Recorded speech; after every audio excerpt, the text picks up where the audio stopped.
So again, today's webinar is sponsored by our partners over at Monterey County Works, and we are so grateful to be joined by Laura Kirschner, Business Services Specialist, who's here to share more about the resources available to employers like yourself.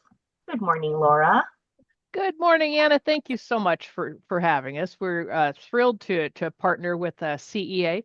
We are the Workforce Development Board here in Monterey County, known as Monterey County Workforce Development Board. In recent years, we have rebranded as sorts to Monterey County Works. You can learn more about us on our website. I've just put that in the chat, montereycountyworks.com.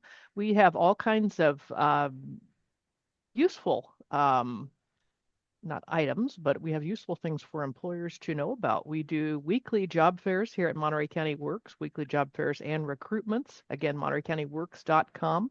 You can participate in our events by logging onto our website and finding when the next one is. They're usually Wednesdays, Wednesdays from 1 to 4 for the job fairs and 1:30 to 4 for our recruitments, which are specialized.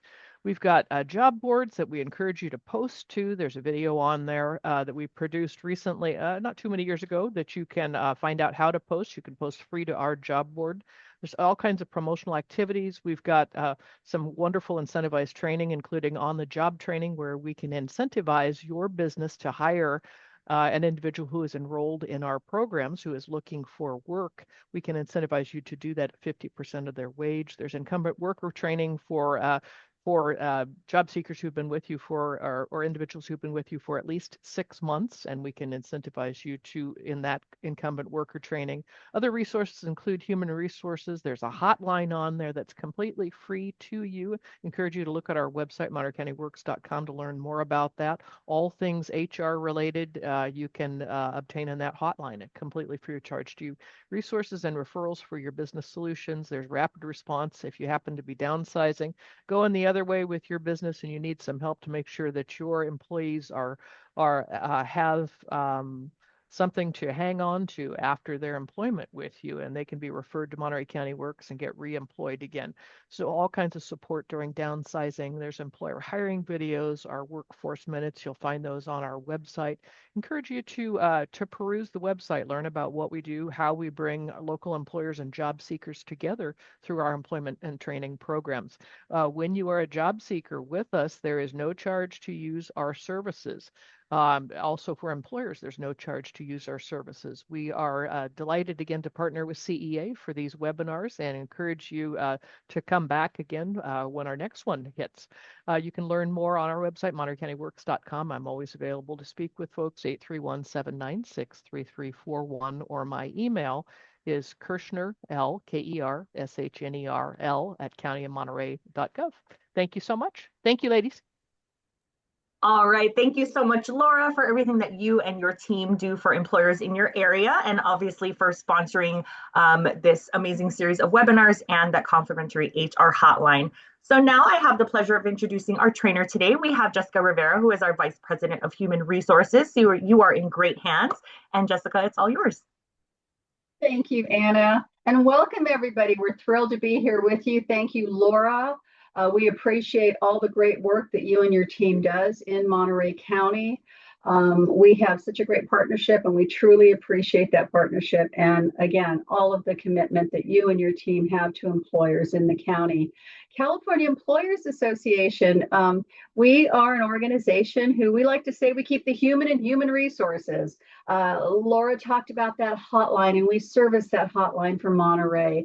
And with that in mind, if you have a HR question, something comes up, leaves of absence, anything on wage and hour, things of that nature, we encourage you, give us a call. The team that I'm privileged to lead is made up of human resources, subject matter experts. They know their stuff. They've been doing this work for quite some time, and they can hopefully answer your question quickly, give you that peace of mind so you can move on to the next thing that you have to do. And we always want to take that time and brainstorm a little bit with you. If you have some questions, you're trying to work through something, so you will get a human to talk to, someone who's very experienced and knowledgeable. So I encourage you, please use that hotline, and we're privileged and proud to be able to service that for Monterey. Additionally, one of the things our attorneys do ask us to say is we're not attorneys. What we will provide you is guidance, information, educational information, but we are not a law firm and we don't give legal advice. So if someone were to call us and say, have something that really borders into the legal realm, we'll let you know and say you probably need to talk to your attorney or you need to talk to your attorney. We have several employment law attorneys that we work with that we can certainly refer you to if you need that information. We're also, we're not an insurer. We are a human resources services and solutions organization, and we really appreciate the opportunity to spend time with you today. Today, we're going to be talking about succession planning. How do we prepare for the future as leaders, as professionals moving forward? Because life changes, people retire, people leave. How do we prepare for the future and making sure that we have those key roles taken care of in our organization?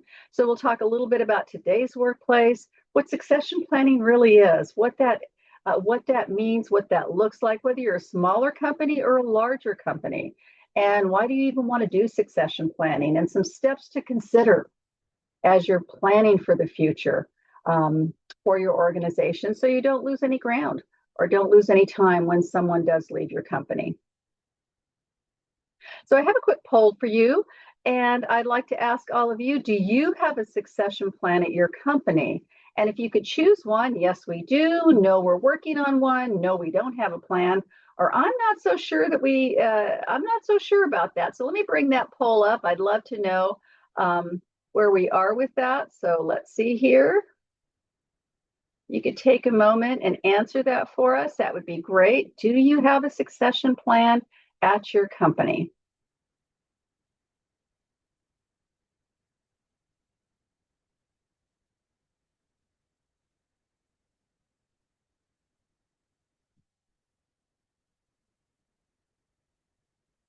Okay.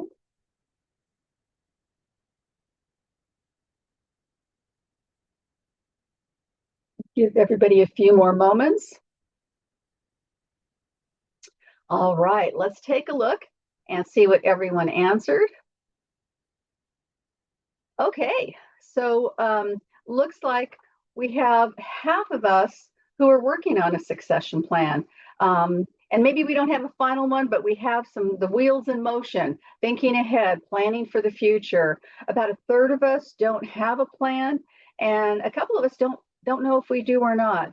So there's no wrong or right answer. It's really just an understanding. Where are we? Are we planning for the future? Do we need to be cognizant, whether we're small or large, in the event that we lose some key roles, key folks that we need to get on board and replace right away? So thank you for sharing that. We appreciate it. I've worked for small and very large companies, and sometimes a succession plan can take as long as weeks to get off the ground in terms of looking at all the different departments and cross-departmental movement, all the way to smaller companies where it may be more of a conversation and not weeks to plan for it, because in a smaller company, you have flexibility. Hopefully, most of the time you have some time to plan unless someone leaves suddenly, or in some horrible cases, someone may have an accident or die. You don't have that time, but there's small or large, we want to be able to have an idea in our organization. If we are going to lose some people in some key roles, we want to make sure we can fill those as soon as possible. And it does not necessarily need to be just a leadership role. It can be another role in your company that requires some specific expertise, experience, knowledge, all of those things.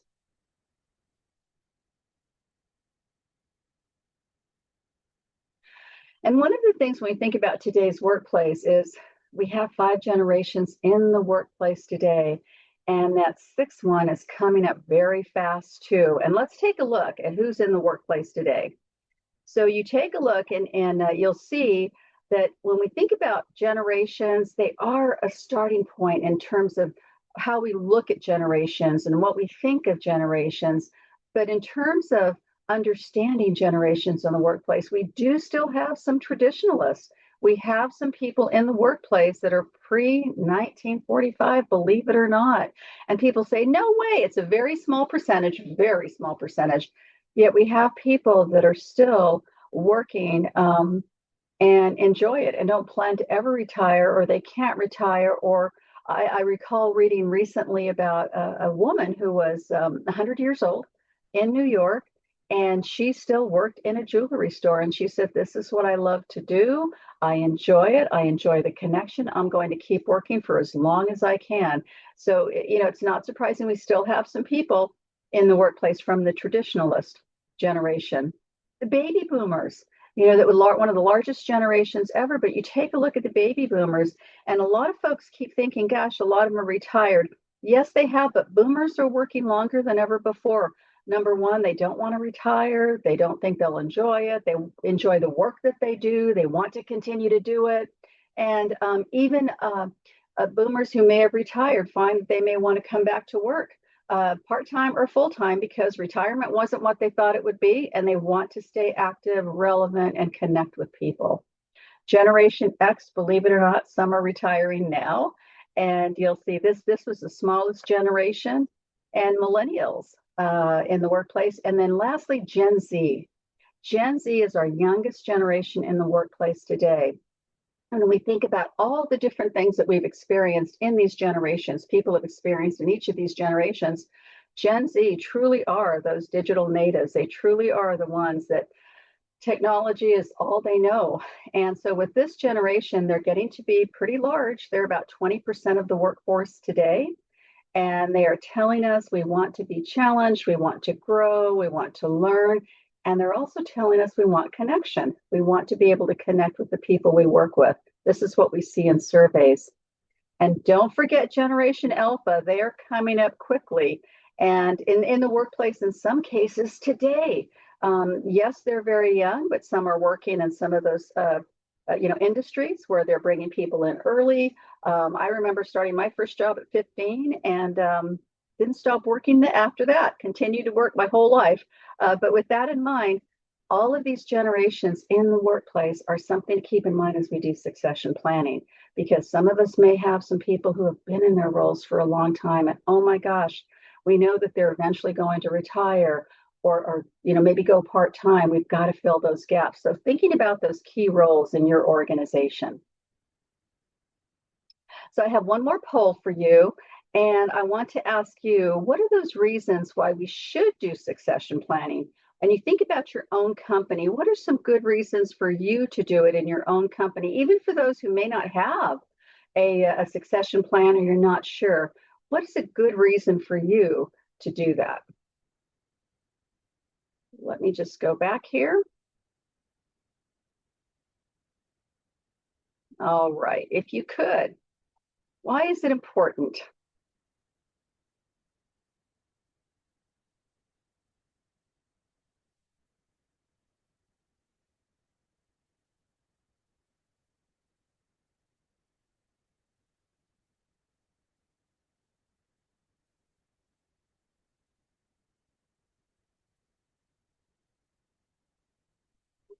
Okay. Everyone, just another couple of seconds. Okay. Right. So let's share the results here. Okay, so some of you said business continuity. Yes, absolutely. Talent development and retention, keeping our great people. Also, just knowledge transfer and strategic workforce planning. But in reality, all of these are important because if you take a look, all of the above matter. And depending on our company, the type of industry we're in, the size of our company, because if you think about a smaller company and you lose a key role, oh my gosh, you're losing a whole lot. Versus larger companies, some significantly larger, we have some people who might be able to fill those gaps temporarily until we can get somebody in place. But some of our smaller companies, that's a big deal to lose a key person, a key role. So thank you for sharing that and your thoughts, and good job on the polls. So all of these things are important, and we'll talk a little bit more about them. So a couple of things to think about when we think about succession planning versus just replacement planning. When we think about, replacement planning, we are finding backups to fill vacancies. So perhaps we kind of know, maybe someone's told us, I'm going to retire in 6 months. So we have some time. We know we have some time to fill that in. And we know that we're going to have that opportunity 6 months from now because we know that someone is going to be retiring. And for those of you who have worked for larger companies, or even doesn't matter the size truly, we kind of have a sense of who might be, good backups. We've had conversations about people. Maybe they've expressed their interest that I'd like to take over that role when an opportunity arises. So we may have an idea. We don't want to find ourselves in a place, though, where we're having to do it immediately, unless, of course, something unexpected happens.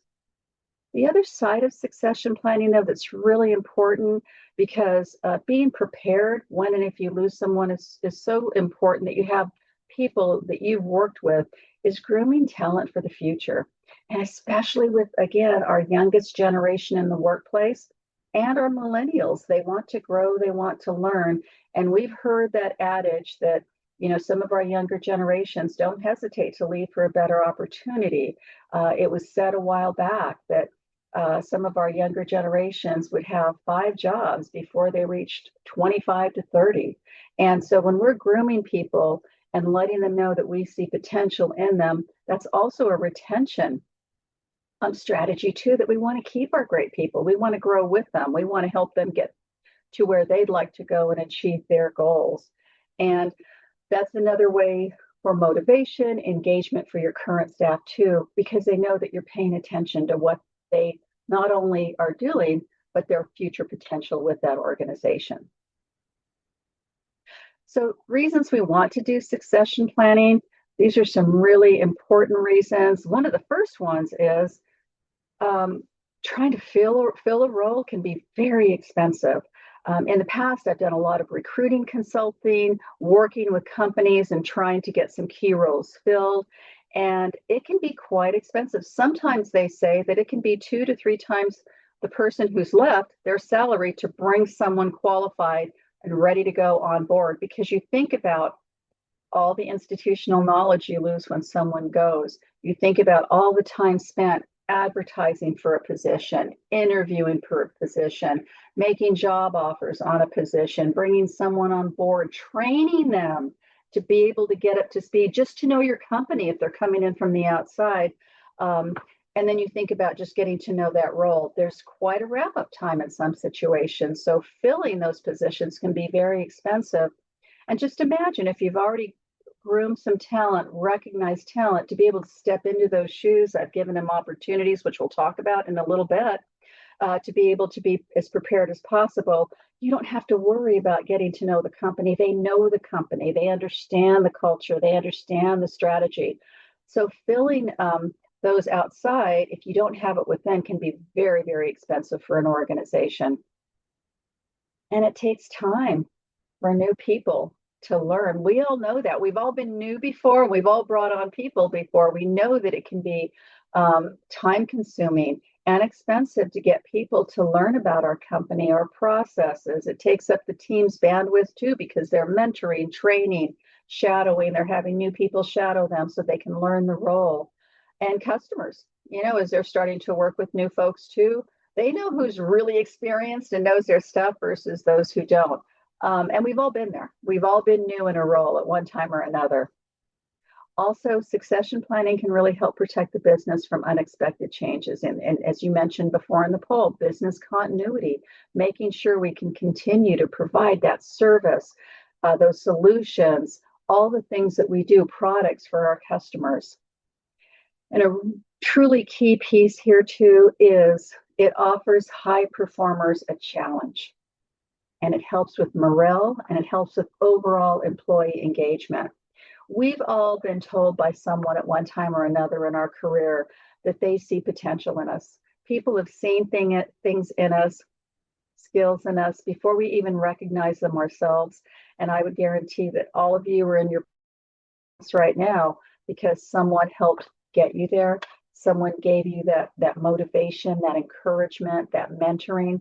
So when we work with people who have that initiative, who want to grow, who are willing to do the work, to have a career success in what they want to achieve, again, whether it's leadership or whether it's within a role in your organization that requires specific skills, knowledge, and abilities, it increases people's engagement. It makes them want to stay. And when you have people who are high performers that enjoy working for the company, but if they're bored and they don't see a future, they may not stay with you.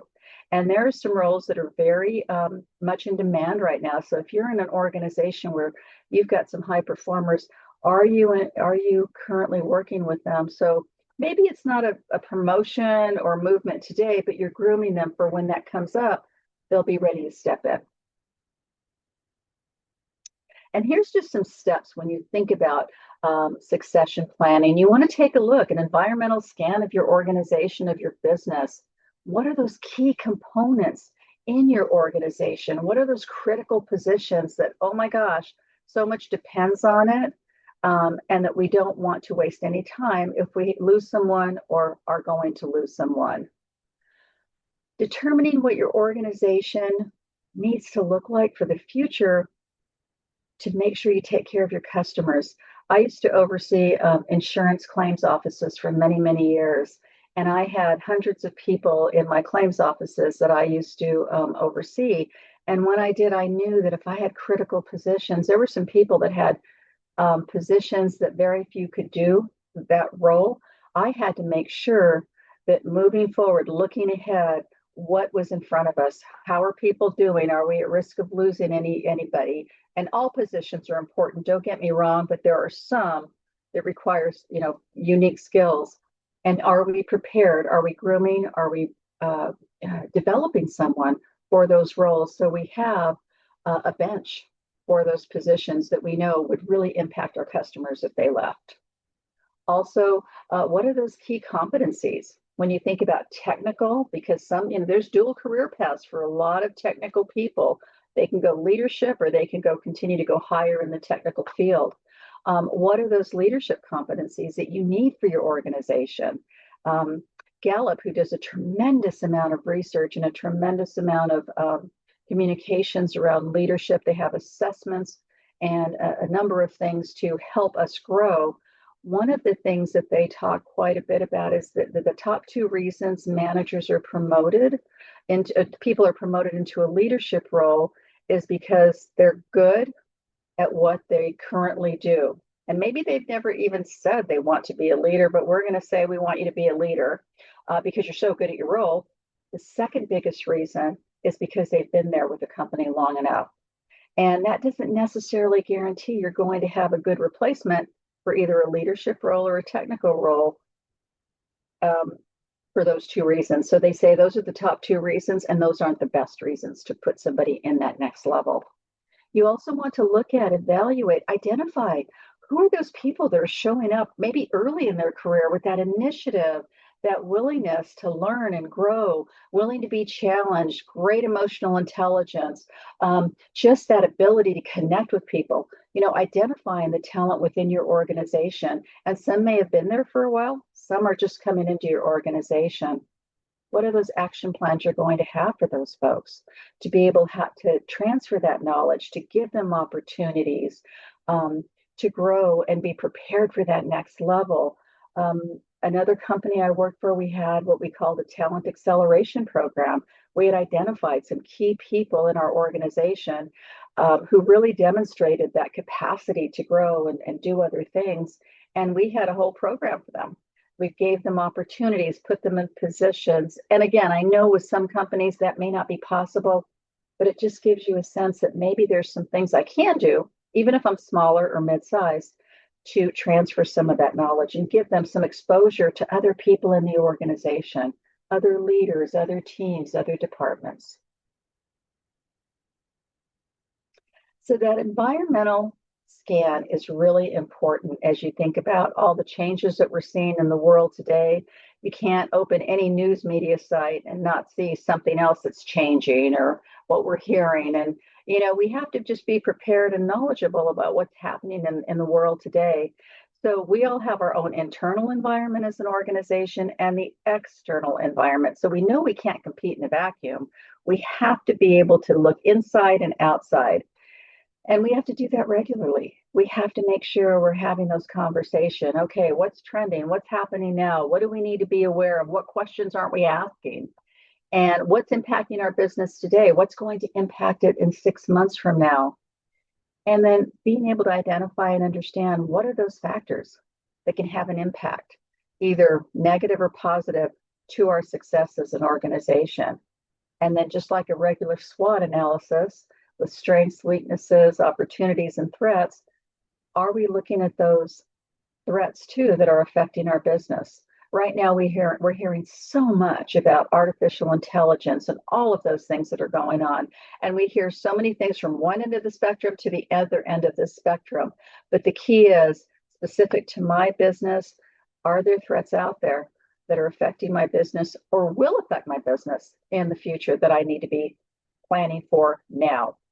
So it's something that should be a regular conversation in your organization as you do that environmental scan, and do it continuously, because things can change on a dime. We know that things can change very, very quickly. So asking questions, some of the things I've mentioned already, asking these questions of your team, of your leaders, and even in today's world, thinking 5 years ahead is really hard with things changing as fast as they can. But just what's happening? What's happening with the generations? Are people still going to have that need for our product? Is that starting to phase out? I laugh when they talk about some of our youngest generations, our generation Alpha. If you show them a rotary phone, they won't know what that means. They don't even know what that is. Or our children of today, our toddlers of today, have no clue what that is. But what are those things, those questions that we need to be thinking about departmentally as well as company-wide, and then also market conditions, legal, regulatory, technological, social conditions. All of those things are questions that we want to ask and consider as we do our environmental scans and really have those conversations. Many companies do it. They do an annual strategy retreat. They'll do a retreat just to talk about some of these things, to plan for the future. It's hard to plan much more than the next year or two these days because things are moving so fast. But just having those conversations are important because it brings up the people who are going to take you there, who are going to lead the way for you. What people are you going to need as you introduce new products that are going to have those skills, abilities, and knowledge to help you get there? And I want you to think a little bit about the power of a suitability model too. And we'll talk about each of these because they'll give you an idea as you think about people that you're grooming, thinking about to go into levels of higher responsibility. Some things to keep in mind about how we want to help them to get there, but also, do they have that right set of skills and abilities to do that job? So one of the things you'll hear about is that SKI model. We hear a lot about this model, and that means skills, knowledge, experience, education. And sometimes, and I saw this a lot in corporate America, people will often over-focus just on SKI, skills, knowledge, experience, education, to make talent decisions. Just that alone doesn't guarantee you're going to have a great fit. And believe me, I have seen people put in positions that look great on these based on their resumes, and putting them in the positions, some of the things that we just didn't even think about, they did not succeed. And when you have time to prepare people for a role, these are the things you also want to consider. So skills, knowledge, experience, education, yes, they're important, but they're not the only thing, and it won't guarantee it's going to be that right match for that role that you have. So some additional factors to consider, and these can be just as important, if not more so. The capacity for complexity, you'll hear that referred to as CFC, that person's capacity for complexity. And I'll talk more about that. Their temperament. I'm sure if I asked you, tell me about some of the most memorable bosses that you had over the years, or memorable coworkers, that there might be a few people talking about temperament. I know I have a few in my mind. Being able to accept the role requirements, also known as ARR, and then a career navigation action plan. And that's something we'll end with today. But let's talk about that capacity for complexity. You know, our work, the things that we do, it changes. sometimes we're going to get questions. We're going to have things happen in our business, on our team, within our team that's never happened before. And we have to have someone in place who has that ability, who can work in the gray if they need to. Everything's not black and white. We know that. Sometimes we have to play in that gray and figure things out when maybe we don't have all the answers right away. We have to guide our team, guide ourselves to get to the right answers. And it's important when people, when you're working with folks and you're observing folks and you're thinking, gosh, that Anna might be, potential for that next role of higher authority, higher responsibility. And these are some things I have to think about. And I want to give Anna that opportunity to demonstrate that she has that ability to do that. Because it's important in that we think about, some of the decisions and planning that we make, the impact. One of the things I hear a lot when I work with teams and companies throughout the state is sometimes we don't really think about the impact of our decision. We just make a decision too quick and we don't think about the consequences of that decision, whatever stakeholder it might be. It could be a customer, it could be the team, our employees, it could be our vendors. Also, can they acknowledge and work with risks that we have every day that have to be managed? Are they able to do that? You want to have someone who's able to go through that thought process, make a decision, and also take those well-informed risks when they need to, not be afraid to make a decision. And do they have that ability to think out of that box, be innovative, be creative, look around the corner versus just what's in front of them, and thinking strategically? Do they have that ability? Because if we put someone in a role that has a tremendous amount of complexity and they've only done the same thing year over year, and you put them there, maybe they don't have that capacity anymore. Maybe they never had it. They're good at what they do, but to put them in this role, they're going to be struggling. So the more we can put people in positions where we can see how they do they have those abilities, give them those opportunities, we can assess, do they have the capacity for complexity?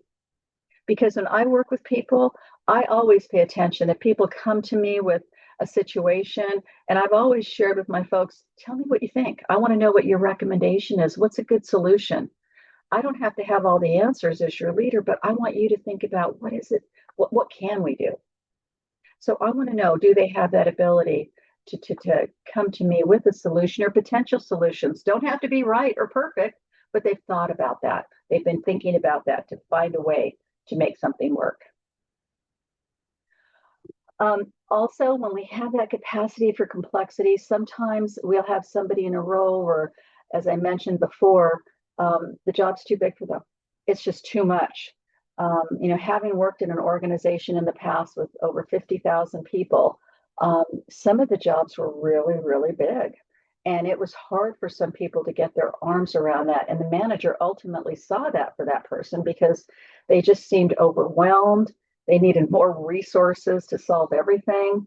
And the manager felt they had to do a lot of the thinking for that person in that role. So we owe it to our folks to do our homework, to do our due diligence so that we can prepare them for success, right? We give them, we can see, and they feel that they can come to us and talk with us about this too. I've promoted people in the past that self-selected out of a role because they said, it's not what I thought it was going to be. It's too hard. I don't want to do this. And we all make mistakes, but we all have some home runs too. But as much as we can do to prepare people for that next role, that's what we want to be able to do as leaders, as individuals, as professionals. Sometimes we may have someone where a job is too small, that capacity for complexity. If I have someone who is a really hard worker and does great work and they get everything done, but they're always asking me too for more work, or, hey, I'd like to try this or be challenged here. I see that they're doing things outside of work too, leadership roles, for example. I want to make sure I still want to keep them because I want to grow them, but I'm seeing that the job may be too small for them right now. So if I can't promote them there right now, I want to keep them, but I can grow them where they are planted right now. So I can give them those opportunities, expose them to other tasks, other things within my department or other departments so that other leaders can see them too.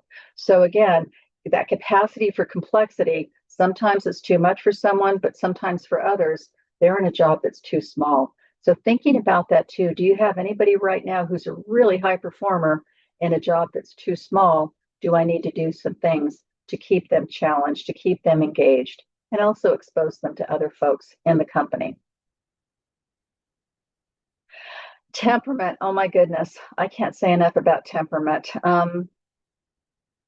because I've seen it ruin careers. When people can't effectively self-manage their own behaviors and they put themselves in a position where, oh my gosh, can't put that genie back in the bottle. So paying attention to people's temperament, to their demeanor, their overall professionalism, their ability to stay calm under pressure, any kind of behavior that's significant enough to impair their ability to do the role or a future role, and it hurts others. It impacts morale, engagement. Considering the role requirements, we have to pay attention to that. Self-awareness is the key for all of us. We've all been in those situations. And for those of you who are privileged to lead people today, you know, as a leader, it's heavy lifting. And there are some things that, you know, you may think one way, but you have got to look at the whole picture. You've got to self-manage yourself and also be aware of other people's cues and clues, how they're responding or reacting to a situation. And this is where emotional intelligence comes into play. So important. You've probably heard a lot about it. It's also known as EQ. And, you know, it's that capacity for recognizing our own feelings, where we are at that time, and if we're triggered especially, and those of others, for motivating ourselves and manage our emotions well in our relationships. I have seen over the years some pretty crazy things, as I'm sure you have too. Some people, when their emotions run really high, they may shut down. They may not discuss things with you. The other end of that spectrum, some people can actually get belligerent, physical, slamming doors, slamming drawers. I mean, we've probably seen it all over the years, both in our professional and personal lives. Yet when we're in a professional role and we're working with a team, we're working with others, we have to manage ourselves. We have to center ourselves. We all have triggers. Every one of us has been raised by different parents in different cultures. We have different experiences, education. We all have those things in our lives that, yeah, sometimes we can get triggered and they can bring us right back down to our 2-year-old self, but we have to manage that. And anyone you're looking at for positions of higher responsibility, they may be brilliant, but if they don't have that capacity to self-manage and be aware, that's going to be a problem for you in the future. I've seen it ruin careers in quite a few different situations. So something to keep in mind. How do they handle themselves when they're challenged? Do they get defensive? Do they listen? Do they pause? Do they ask questions to learn a little bit more? Do they take that time to try to look at something from another person's point of view versus just their point of view? And this is really an interesting stat. And I, you know, when I looked at this, I thought about my career path and the path that I've seen a lot of the folks that I've worked with over the years, their path. You know, it's very true. I've worked with brilliant people, very high IQ. But this saying by Travis Bradberry, who's one of the experts around emotional intelligence, he says that people with the highest level of intelligence outperform those with average IQs just 20% of the time, while people with high EQ, emotional intelligence, outperform those with high IQs 70% of the time. And think about that for a minute. Think about what people have shared with you before. Think about what people have mentored you for before. I know, you know, sometimes I've been mentored too as a professional from people who cared about my success too and said, you know, don't shut down. Just when you're challenged, ask questions, be able to pause, be aware that you're going to get triggered. I was raised in a family where there was no conflict. We didn't challenge our parents. We did what we were told. It was a very hierarchical type of a culture. And so when I grew up and got into college and into my professional roles, I was not equipped to handle conflict. I would shut down. And so I had to learn how to lean into conflict and ask questions and grow because it's a skill like everything else. Being challenged, being able to handle challenges professionally, it's a skill. When I heard another statistic that really rocked my world, they said when you get defensive in a situation and you go right to react versus creating a response, you lose IQ points. You actually lose IQ points when we're emotional. And that's one of the reasons why we can't think on our feet when we're in an emotional state. We don't think well. I can't afford to lose IQ points. I don't know about you. Maybe you can. I can't. So that's really helped me too in thinking about, whew, okay, I'm getting challenged here, triggered a little bit. Let me just breathe. Let me pause. Let me think through this and really listen and ask questions. And these are the 4 areas of EQ, of emotional intelligence. And these are some things to consider as you're working with people, their own self-awareness and their own self-management. How do they handle themselves in tough situations? Maybe they're leading a meeting. How are they handling being challenged? How are they handling people disagreeing with them? How are they handling maybe some people not participating? Are they bringing them out? Are they including them? What are they doing? How are they showing up managing themselves? And then the other side of it is their social awareness. How are their relationships? As a leader, as a senior member of a team, as a professional, regardless of your role, we have to manage relationships inside the organization and outside the organization. We have to be able to make sure that we keep those relationships strong and we don't let them go by the wayside. So really, really important. Looking, monitoring that, and giving them opportunities to demonstrate their abilities and how they work with people. Here's some signs of low EQ at work, some things to consider and to be aware of. Do they demonstrate or are they lacking empathy in interactions? Empathy is that ability to look at something from someone else's point of view. You know, in a perfect world, everybody thinks like me, we can get things done quicker. It's not the world we live in. We all come from different places. And sometimes we think our own ideas or our own solutions are the only solutions. We have to have that ability to recognize and pay attention to someone else's perspective, especially if they're in an emotional state, and say, gosh, ask yourself, why is Natalie so concerned, or why is she so upset about this? And ask more questions to try to look at it from Natalie's point of view. They may argue frequently with people. They don't know how to resolve conflict. They may be dismissive of other people's viewpoints. I've worked for people in the past who just thought they were the only ones that had the answer, and they didn't really give people a lot of encouragement to talk about their ideas, their thoughts, potential solutions.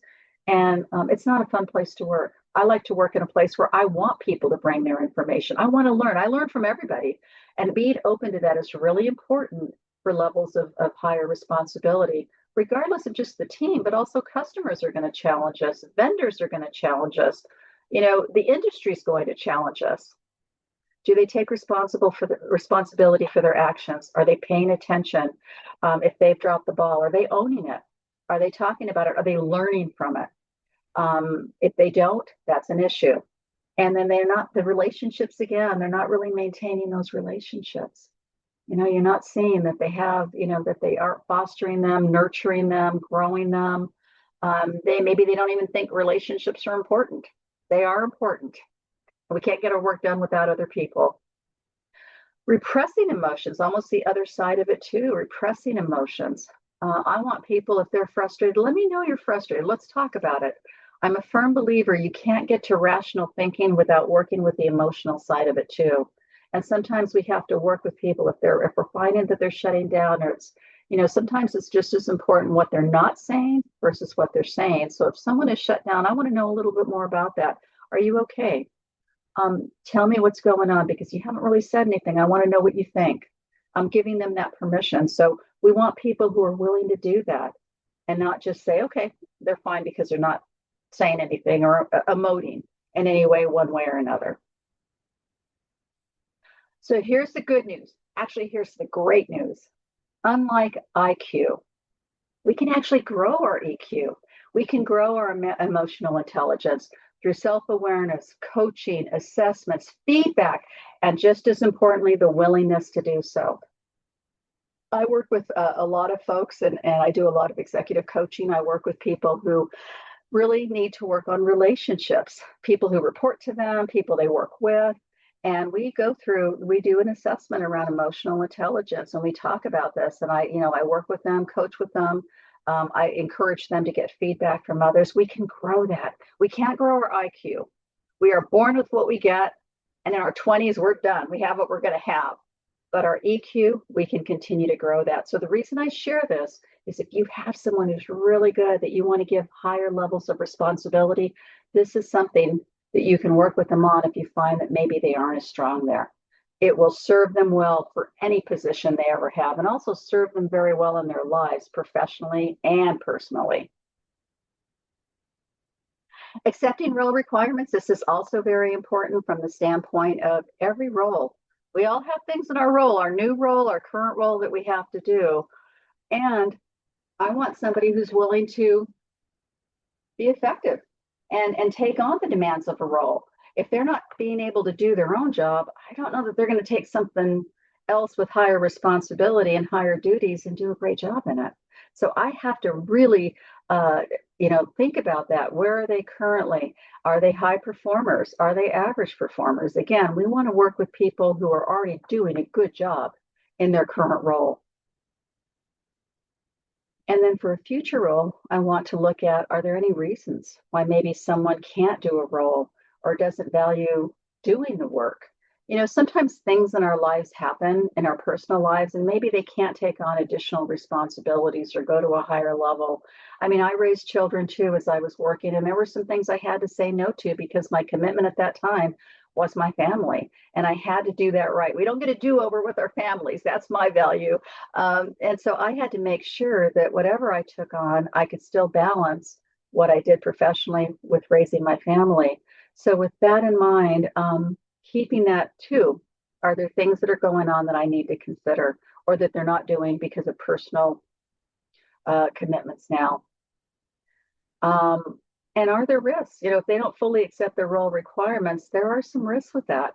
If they can't do it in their current role, I'm not going to, sit and hope that they're going to do it in a new role with more responsibility. So something to consider too. And these are great slides you can have conversations about with folks that you're already thinking about too.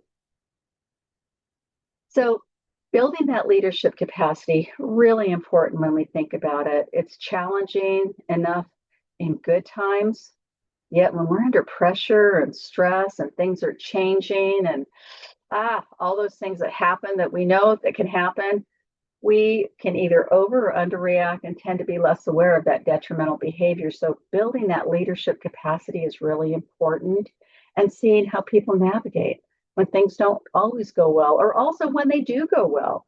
I mean, I want someone who's going to celebrate with their people when things are going well and also recognize, acknowledge those great things, not just when things aren't going well, but both. So building that capacity, are they able to balance both and do it well? And then also, again, with leadership capacity, how many times have we had a disconnect where a leader thinks they are projecting something, but the organization is seeing something else? So 50% of the time, there is that potential disconnect. So that's why feedback, building capacity, letting people know what they're doing really well, and giving them feed forward, telling them what they want to continue to do, but also what they might want to change moving forward to be even stronger in their current role or what you're looking for them to do. So what does high potential look like? These are just some things for you to consider as we think about high potential people, and kind of ties into some of the things I've already discussed today that we've talked about. But all of these things, give you an idea of what that high potential can look like. And some of the ones that I look at here, not everyone's going to have every single one, but they have some, and they're willing to learn others. They're willing to grow in other areas. Couple of them that I just want to touch on very briefly is flexibility, being able to be flexible. Sometimes we can be so disciplined, we think we're going to go right, but hey, something's changed. I've got to go left. I've got to get my team there. I've got to show up well to be able to do that. I've got to be able to motivate them, encourage them. This is the right thing to do. Flexibility is very important. I'm curious. I ask a lot of questions. I don't need to be the know-it-all person. I want to ask questions. I want to know how people are doing, what they think of this, how something is working, what may not be working well that I should know about. Being curious, asking those questions of others.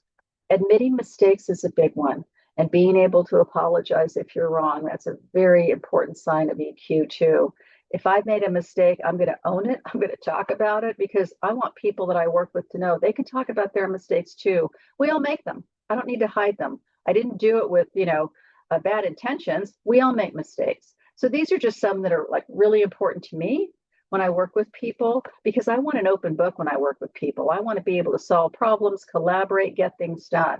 And so we need to have these things if we're going to succeed together. And then also, lastly, the career success navigation plan, taking a look at a plan for whatever person you're developing or growing, taking a look at some of the things I've already talked about, right? That are important, asking others their insights. I used to like to ask other leaders and other departments about some people I was looking to promote and turn into, grow into another position, get them into another role of higher responsibility. I wanted those, how do they show up? They show up well to me, but do they show up outside of my team to other people too? Create that career gap closer plan. So if there's some gaps there, I want to be able to create a plan to close those gaps. And then brainstorm with them, brainstorm with others to close those gaps, to make that most difference for their growth and development. So some things to think about as we do the development plan for them and we grow them into that new role. Things to consider. The only one I want to touch on briefly is the 360 feedback.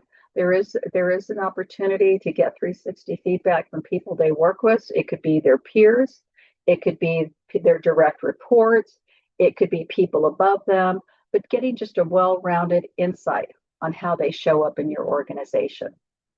And there's actually assessments you can do, or you can just ask, hey, how is Laura showing up these days? How did she show up in the meeting? She led that meeting. How did she show up in that meeting? Was it organized? Was there an agenda? Was she good with answering questions? Just getting that feedback can be really helpful for you too. So moving forward, I've given you a lot of information in a short time, but my question to you is, what will be your next step in bringing effective succession planning to your organization? Maybe even just having a conversation with your team about things that are important to them, individual conversation, team conversations, but what will it be for you? And I've left open a few moments if anyone has any questions at all on anything that I've covered. Would love to hear them. Feel free. And let me just take a quick look here, make sure I'm not missing anything here. Let's see. Okay, Anna just put something in about our next webinar from Monterey, but I will be on even after. If you have any questions at all, would love to talk with you. And with that in mind, I am going to bring up our superstar hostess, Anna Manzano. Oh, looks like Francesca just put something in the chat if you want to address that before our final housekeeping, since we have time. I would love to. What are some good assessment resources? Thank you, Francesca. For emotional intelligence, there's several assessments out there right now. There are books on this. You can take the assessment and then go through the book. Or one of the things we offer at our organization too is emotional intelligence workshops. We also recommend, again, looking at what I shared with you today and just starting somewhere, asking some questions. But 360 feedback, there are companies that can do that for you too. So there's a number of resources out there, Francesca, and feel free to give us a call if you have any questions or you feel like, gosh, there's a need. Another one that I like a lot, it's called Clifton Strengths, where we have people take assessments. Gallup oversees that, but we have certified trainers there, and we work with teams on taking that assessment because you identify what your top 5 strengths are or talents are. And we believe, as does Gallup, that you want to position people in roles where they can play to their strengths, do things that are natural to them. And that's another assessment that can be really valuable for a team and also for leaders too, just to understand themselves even better. Thank you, Anna. You got it. Well, I am fast and furious trying to get everyone the closing out resources here so we can get you out on time. But as you see on your screen, if you are joining us for continuing education credits, I did just drop those codes into the chat for you. So your HRCI code today is 740298. Your SHRM code is 26-KCMEP. If you have any questions at all or run into any trouble with redeeming those codes for certification, recertification, please just call into that complimentary Monterey County HR hotline or email us ceainfo@employers.org, and we are more than happy to make sure that you get credit for joining us live today.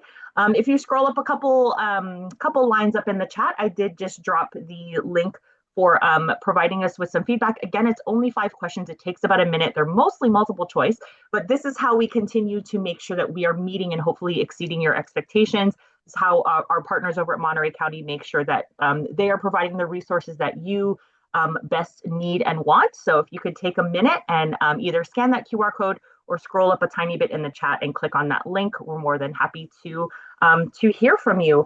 And then as Jessica mentioned, I did, again, if you scroll up another little line or two, I did just drop the training link for registering for the next webinar. That is on June 3rd.